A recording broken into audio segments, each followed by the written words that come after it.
I'm honored today to welcome Rasmus Hougaard as my guest. Welcome, Rasmus. It's a pleasure to meet you. Thanks so much, Maria. Real happy to be here. At the beginning, I would like to ask you, how is the business environment changing leadership today? And what personality traits does it require of today's leaders to lead successfully in a modern world? Very good question. I think over the past 10 years, we have seen a movement towards workplaces needing to become more human. Human as in providing employees a sense of belonging, a sense of inclusion, a sense of recognition, a sense of respect, the ability to really be themselves at work.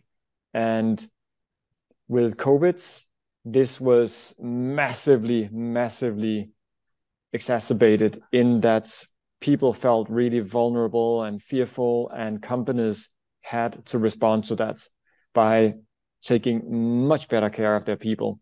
So the big change that has happened in the workplace over the past 10 years, and certainly in the last 2 years, is becoming more human. That's essentially it. And that puts a massive request on leaders, because we know that the main source of how we feel at work is how we are treated by our direct leader. So leaders need to show up with way more humanity, way more empathy and compassion, way more understanding, listening, questioning, rather than just driving performance. That's the major sea change we've seen. Not so long ago, you emphasized the role of mindfulness in leadership, whereas today you draw attention to the special role of compassion, something you just has mentioned. What has led to this change? Yeah. So just to start, mindfulness is still equally important, because mindfulness is the ability to actually be present and pay attention, to be focused on the task at hand, which is difficult in a digital world. But the reason why we are now adding on compassion is exactly because of this massive change that we're seeing in the workforce that I just talked about, which then puts that need for leaders to mostly show up with compassion before anything else. You write that compassion can require taking absolute and direct steps, which seems a little bit opposite to compassion. So I'd like to ask how making difficult decisions can be the most caring way to act. Great question. So thank you. Yeah, the subtitle of the book is How to Do Hard Things in a Human Way. And the reality of being a leader is that we have to do hard things. You know, as leaders, we're responsible for budgets, for revenue, for client satisfaction, and so on. And in that, we sometimes need to give tough feedback. We sometimes need to restructure. And in worst cases, we have to lay people off. This is just what we have to do as leaders. So we have to do hard things. The question is, how can we do them in a human way? And that's really what this big research study we did for the book is about. How can we do hard things in a human way? But what we actually started to see through this research was that, as you point out, doing hard things in most cases is actually a very human or even compassionate thing to do. And let's give a really practical example. If someone on your team is underperforming, it is not a human or compassionate thing just to turn the blind eye to it and not give the feedback, because one, the person will not learn and develop and therefore I become a better professional. Two, the rest of the team around it will be discouraged by seeing that someone is underperforming and not getting the feedback. And three, at some point, that person is probably going to get fired because underperformance just doesn't work. So giving tough feedback, which is a hard thing to do, is actually a kind, compassionate, and human thing to do. And oftentimes we as leaders think that either we have to be a nice, sweet person or to, drive results. But what we're seeing in this research, which is put in the book, is basically that doing hard things and doing it a human way can go absolutely hand in hand. They are not two separates. Doing hard things is a human thing. Being human can be very hard. They go together. As you said, compassion can be a hard thing, a challenge for leaders. So I would also like to ask how leaders can take care of their own well-being. Could neuroscience be helpful in that matter? Absolutely. And it's a great question, because the the challenge that many leaders have is that they're extremely self-critical. The reason why people get promoted is because they are good performers, and they're good performers because they are very critical about their own performance. That means that those that get promoted into management and leadership, by definition, have a very strong self-criticism. And while this is good because it helps them to, be smart and so on, it is also often to their detriment in that they criticize themselves so much, constantly having that inner nagging voice of, I am not good enough, that it really hurts their own well-being, their sleep at nights, their self-confidence at work, and so on. I've done a few polls with thousands of leaders, and it's around 75% of leaders around the world that feel that they are not good enough, that feel that they are afraid of being found out, that they are not as smart as people think they are. So it's a lot of burden. And so applying a sense of self-compassion is really important. And self-compassion has a few elements. First of all, the physical, like make sure you get enough sleep. Like first of all, sleep is so important. And of course, exercise and healthy food. And we've talked about this for many years, so I'm not going to elaborate on that. But the other thing is the mental part of self-compassion. How do we speak to ourselves? Like when you make a mistake, do you say, oh, you dumb bastard, why are you not smarter? Or do you say, next time I will do this differently? And there's a big difference in those two.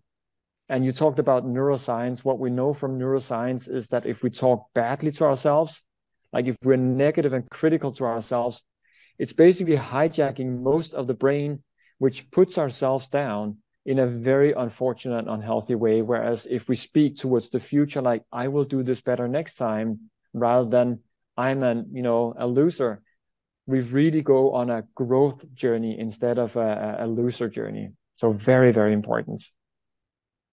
In Poland, but I guess all around Europe, many people are now living under a lot of stress. We have high inflation, we have war just across the border. We are worried about the future. So what can leaders do for employees in such conditions? It's a very, very tough situation, I think, in the world generally, but I just cannot even imagine what it must be like in Poland right now. Such a high degree of uncertainty. And I just want to send my, love and support to any Polish leader and person that's hearing this. And just, everybody else in Europe and the world is having our eyes on you. We are very aware it's a terrible situation. So what can you do? I think the first thing you can do is, as you mentioned, Maria, self-compassion. Like you've got to take care of yourself because there's a lot of burden on you. Then secondly, what can you do for your people? And of course, being a compassionate person, like showing care, providing care in the best way you can is really important. And then there's a very specific distinction that I'll invite to consider, which is to separate empathy and compassion. In that when you have a group of people that you're leading and you can see that many of them are suffering because of concern, because of the inflation, because of the war, when we see people that are suffering and people that we're responsible for, empathy kicks in. And with empathy, we basically feel what other people feel. And if we basically feel all the pain and uncertainty and fear of the people we lead, we take a lot of negative emotions on us, and it's not helping us and it's not helping the people we lead. So we need to learn to connect with empathy, meaning we feel that pain for a moment, but then we move into compassion, which is to take empathy and add action. Basically ask yourself, what can I do to help? Rather than just sitting down and feeling crappy with people, ask yourself, what can I do to help? And it doesn't have to be that you're taking their problems away, but rather that you have an intention to help by either, give them a hug or pat their shoulder and say, hey, it'll be okay. Or just ask them to talk and you just sit and listen. But be action oriented rather than empathy hijack. Very, very important. I wonder what was the most difficult team management situation you found yourself in as a leader, and how did you get yourself and your team out of it? you know, in running a global company, there has been too many painful situations where I feel I have fallen short, to mention them all here. Okay. There is one that comes to mind that at least for me was very educational. We had a big and important project that one of my colleagues was leading, and on a Friday afternoon, I realized that the project was off track from my perspective, not from that person's perspective. And even though I'm a very patient and very caring person, I basically lost my calm, and I sent out an email to the person and copying in, I think, at least 5 other people, and just saying this wasn't good enough and blah, blah, blah, basically complaining about it.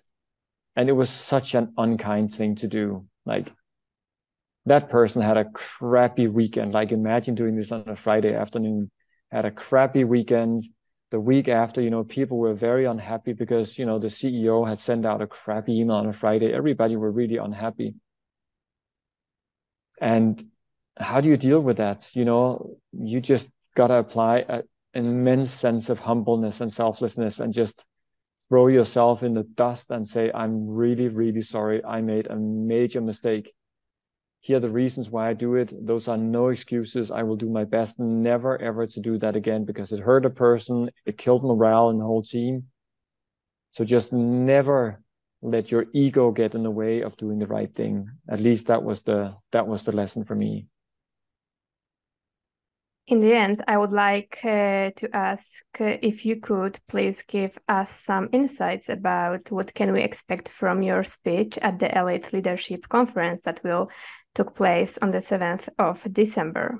You can expect very practical advice on how to lead with compassion, basically how to do hard things in a human way, how to separate empathy from compassion, as we talked about. And really on a granular level, when you have difficult conversations, when you have to make difficult decisions, how you do that very practically in a very human way. So it's going to be a very practical session that will give you tons of practicalities and tips to basically be a better leader, doing hard things in a human way. Thank you very much. We also are all looking forward to the 7th of December and Elite Leadership Conference. It was a pleasure to talk to you. Have a great day. Thank you so much, Maria, and you too.